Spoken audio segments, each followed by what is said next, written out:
ನಮಸ್ಕಾರ ವೀಕ್ಷಕರೇ, B news nation ಕನ್ನಡಕ್ಕೆ ಸ್ವಾಗತ. ನಾನು ಜ್ಯೋತಿ ಜಂಗಂಶೆಟ್ಟಿ. ಮಾಧ್ಯಮಗೋಷ್ಠಿಯಲ್ಲಿ ಗೃಹ ಸಚಿವ ಎಂಬಿ ಪಾಟೀಲ್ ಹೇಳಿಕೆ. ರಾಜ್ಯದ ಗೃಹ ಸಚಿವನಾದ ಬಳಿಕ ಮೊದಲು ರಾಜ್ಯದ ಇಲಾಖೆಯ ಪರಿಶೀಲನೆ ಆರಂಭಿಸಿದ್ದೇನೆ. ಇಲಾಖೆಯವರು ತಮ್ಮ ಸಮಸ್ಯೆ ಹಾಗೂ ಆಗಬೇಕಾದ ಕಾರ್ಯಗಳನ್ನು ಹೇಳಿದ್ದಾರೆ. ಇನ್ನು 4-5 ಇಲಾಖೆಗಳ ಪರಿಶೀಲನೆ ನಡೆಸಬೇಕಾಗಿದೆ. ಬಳಿಕ ಒಂದು ಚಿತ್ರಣ ದೊರೆಯುತ್ತದೆ. ಆಗ ಒಂದು ಫಂಕ್ಷನ್ ಪ್ಲಾನ್ ಮಾಡುತ್ತೇನೆ. ಗೃಹ ಇಲಾಖೆಯಲ್ಲಿ ಒಂದಿಷ್ಟು ಬದಲಾವಣೆ ತರಬೇಕಾಗಿದೆ. ಹಾಗೆಂದ ಮಾತ್ರಕ್ಕೆ ಹಿಂದಿನವರು ಕೆಲಸ ಮಾಡಿಲ್ಲ ಎಂದಲ್ಲ. ನನ್ನದೇ ಆದ ಒಂದಿಷ್ಟು ವಿಚಾರಗಳಿವೆ. ಅದನ್ನ ಇಂಪ್ಲಿಮೆಂಟ್ ಮಾಡಿ ನಂಬರ್ 1 ಸ್ಥಾನಕ್ಕೆ ತರಬೇಕಾಗಿದೆ ಹಾಗೂ ರೌಡಿ ಶೀಟರ್ಗಳ ಮೇಲೆ ಕಟ್ಟುನಿಟ್ಟಿನ ನಿಗಾ ವಹಿಸಬೇಕಾಗಿದೆ ಎಂದು ಮಾಧ್ಯಮಗೋಷ್ಠಿಯಲ್ಲಿ ಗೃಹ ಸಚಿವ ಎಂಬಿ ಪಾಟೀಲ್ ಹೇಳಿಕೆ ನೀಡಿದರು.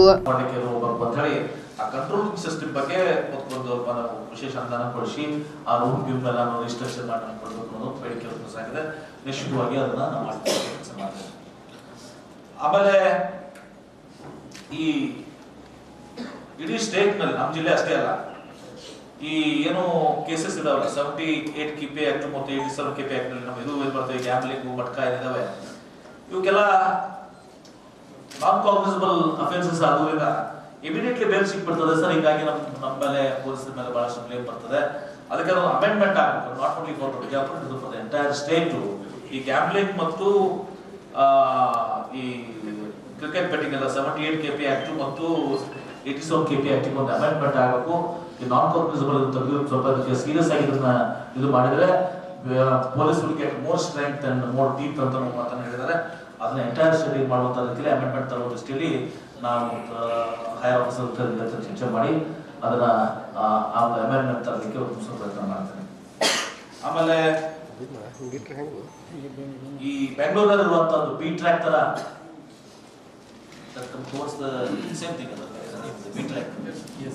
ವಿಜಯಪುರ ಟ್ರ್ಯಾಕ್ ಹಾಕಬೇಕು. ಆಮೇಲೆ 46 OP ಸ್ಟೇಷನ್ ಅನ್ನ ಒಂದು ಪೆಂಡಿಂಗ್ ಇದೆ, OP ಸ್ಟೇಷನ್ ಕನ್ವರ್ಟ್ ಮಾಡಲಿಕ್ಕೆ. ಮತ್ತು ಬಿಜಾಪುರ ನಾರ್ತ್ ಟ್ರಾಫಿಕ್ ಅನ್ನೋ OP ಸ್ಟೇಷನ್ ಅನ್ನ OP ಅನ್ನ ಸ್ಟೇಷನ್ ಮಾಡ್ಲಿಕ್ಕೆ ಅದೇ ಆಗಬೇಕು ಅಂತ ಹೇಳಿದ್ದಾರೆ. ಪೊಲೀಸ್ ಕಚೇರಿ ಕೂಡ ಬಹಳ ಹಳೆದಾಗಿದೆ, ಅದನ್ನ ರಿವೈಂಡ್ ಮಾಡಬೇಕು ಅಂತ ಹೇಳಿದ್ದಾರೆ. ಮತ್ತು ನೂತನವಾಗಿ ಈ ಕಾರಾಗೃಹ ಏನಿದೆ, ಬಹಳ ಹಳೆಯ ಆಡಳಿತಶಾಹಿ ಕಾಲದ ಒಂದು ಹಿಸ್ಟಾರಿಕಲ್ ಮಾನ್ಯುಮೆಂಟ್ ಅಲ್ಲಿ ಬಹುಶಃ ಕುದುರೆ ಇದು ಆಗಿತ್ತು, ಸಮಥಿಂಗ್ ಸ್ಟೇಬಲ್ ಆಗಿತ್ತು ಕಾಣ್ತದೆ.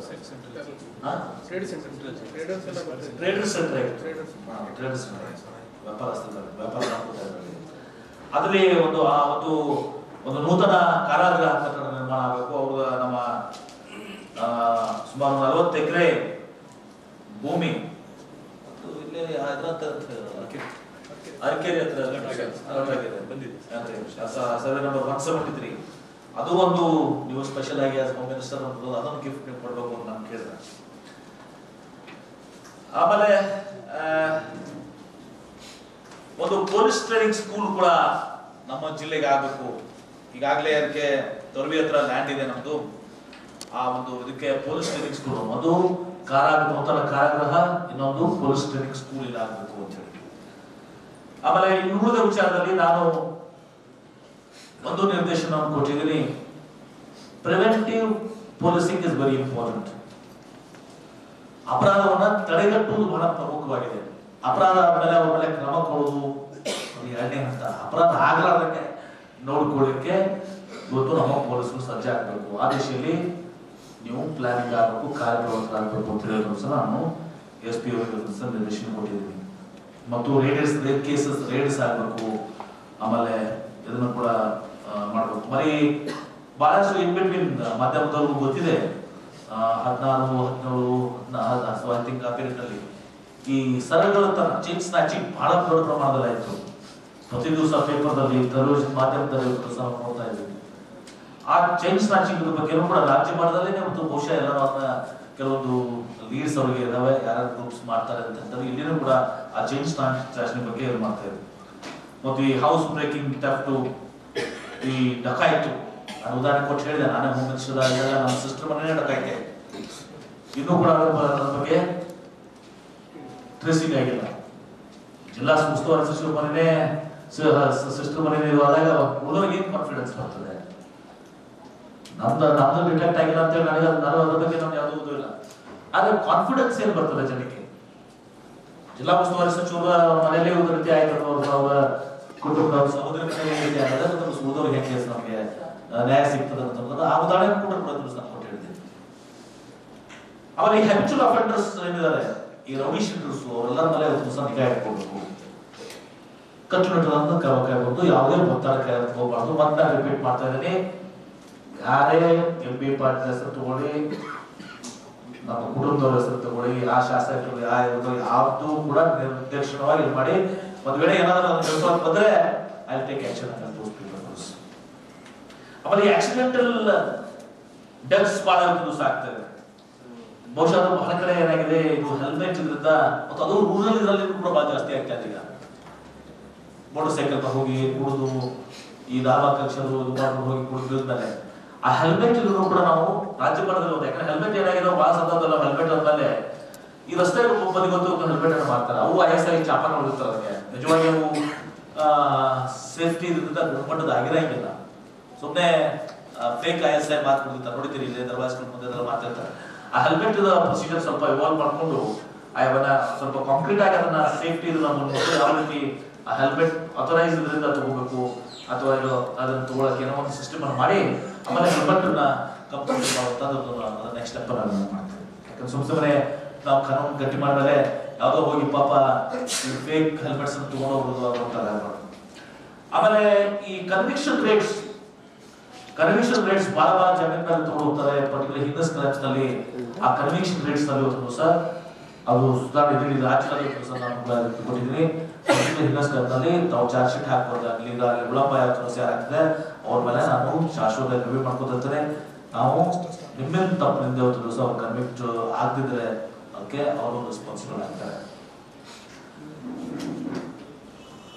ಆಮೇಲೆ ಪೊಲೀಸ್ ಅಧಿಕಾರಿಗಳು ಯಾವ ಸೆಷನ್ ಜನ ಹೋಗ್ತಾರೆ, ಹಿರಿಯ ನಾಗರಿಕರು ಹೋಗ್ತಾರೆ ಅಥವಾ ಹೆಣ್ಮಕ್ಳು ಹೋಗ್ತಾರೆ, ರೈತರು ಹೋಗ್ತಾರೆ, ಅವರ ಪಾಪ ಹೋಗ್ತಾರೆ, ಅವ್ರಿಗೆ ಗೌರವದಿಂದ ಕಾಣಬೇಕು, ಅವರ ಸಮಸ್ಯೆನ ಆಲಿಸಿ ಆ ಹ್ಯೂಮನ್ ಟಚ್ ಒಂದು ಸಹ ಇರಬೇಕು ಅಂತ ಮಾತನ್ನು ಹೇಳಿದ್ದೀನಿ.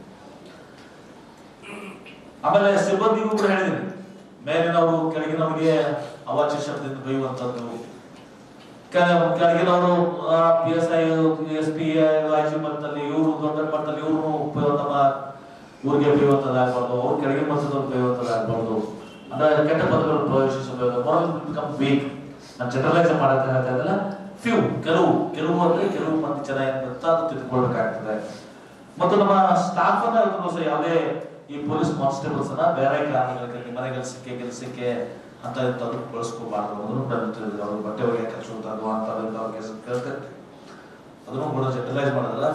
ಕೆಲವು ಅಧಿಕಾರಿಗಳು, ಡಿಪಾರ್ಟ್ಮೆಂಟ್ ಕೆಲವೊಬ್ರು ಜನ ಇದು ಮಾಡ್ತಾರೆ. ಆಮೇಲೆ ಈ ಮುಂದವ್ರಿಗೆ ಅಂಗವಿಕಲರಿಗೆ ಮಕ್ಕಳಿಗೆ ಸಹ ಬಹಳ ಸ್ನೇಹಮಯ ಸಹ ಇವತ್ತು ಮಾಡಬೇಕು ಅನ್ನೋದನ್ನ ಮಾಹಿತಿ ಕೊಟ್ಟಿದ್ದೀನಿ. ಸರ್ ಓಕೆ, ಪೊಲೀಸ್ ಕ್ವಾರ್ಟರ್ಸ್ ಬಹಳ ಪ್ರಾಬ್ಲಮ್ ಇದೆ ಸರ್. ಅದನ್ನು ಕೂಡ ರಿವ್ಯೂ ಆಗಿದೆ. ಪೊಲೀಸ್ ಕ್ವಾರ್ಟರ್ಸ್ ಬಗ್ಗೆ ಕೂಡ ಹೇಳಿದ್ದಾರೆ, ನನಗೆಲ್ಲ ಹೇಳಿದ್ದಾರೆ. ಈಗಾಗಲೇ ಕ್ವಾರ್ಟರ್ಸ್ ಮೂಲಭೂತ ಸೌಕರ್ಯಗಳೇ ಇಲ್ಲ ಸರ್. ಪಾಪ ಕೊಟ್ಟಿದ್ದಾರೆ ಮತ್ತೆ ಹೊಸ ಪೊಲೀಸ್ ಕ್ವಾರ್ಟರ್ಸ್ ಎಸ್ಪಿ ಕೊಟ್ಟಿದ್ದಾರೆ. ಸ್ಟ್ಯಾಟಿಸ್ಟಿಕ್ಸ್ ಕೂಡ ಇದೆ, ಕೊಡ್ತಾರೆ. ಎಸ್ಪಿ ಕೊಡ್ತಾರೆ, ನಮಗೆ ಸ್ಟ್ಯಾಟಿಸ್ಟಿಕ್ಸ್ ಎಲ್ಲ ಇದೆ. ಆರ್ಡರ್ಲಿ ಪದ್ಧತಿಯನ್ನು ರದ್ದುಪಡಿಸಬೇಕು ಅನ್ನುವಂತ ಇತ್ತು. ಅಂದ್ರೆ ಪೊಲೀಸ್ ಡಿಪಾರ್ಟ್ಮೆಂಟ್ ಬಂದಾಗ they should be work as police, ಆದ್ರೆ ಅವರು ಆರ್ಡರ್ಲಿ ಅನ್ನುವಂತ ಹಳೆ ಮನೆ ಕೆಲಸ ಮಾಡ್ತಾರೆ. ನಿರಂತರ ಸುದ್ದಿಗಾಗಿ ನೋಡ್ತಾ ಇರಿ B news nation Kannada. B news nation Kannada latest ನ್ಯೂಸ್ಗಳನ್ನು ನಿಮ್ಮ ಮೊಬೈಲಿನಲ್ಲಿ ನೋಡಲು ಯೂಟ್ಯೂಬ್ನಲ್ಲಿ ಬಿ ನ್ಯೂಸ್ ನೇಷನ್ ಕನ್ನಡ ಎಂದು ಟೈಪ್ ಮಾಡಿ, ಸಬ್ಸ್ಕ್ರೈಬ್ ಮಾಡಿ, ಬೆಲ್ ಐಕಾನ್ ಪ್ರೆಸ್ ಮಾಡುವುದರ ಮೂಲಕ ಲೇಟೆಸ್ಟ್ ನ್ಯೂಸ್ಗಳನ್ನು ನೋಡಬಹುದು.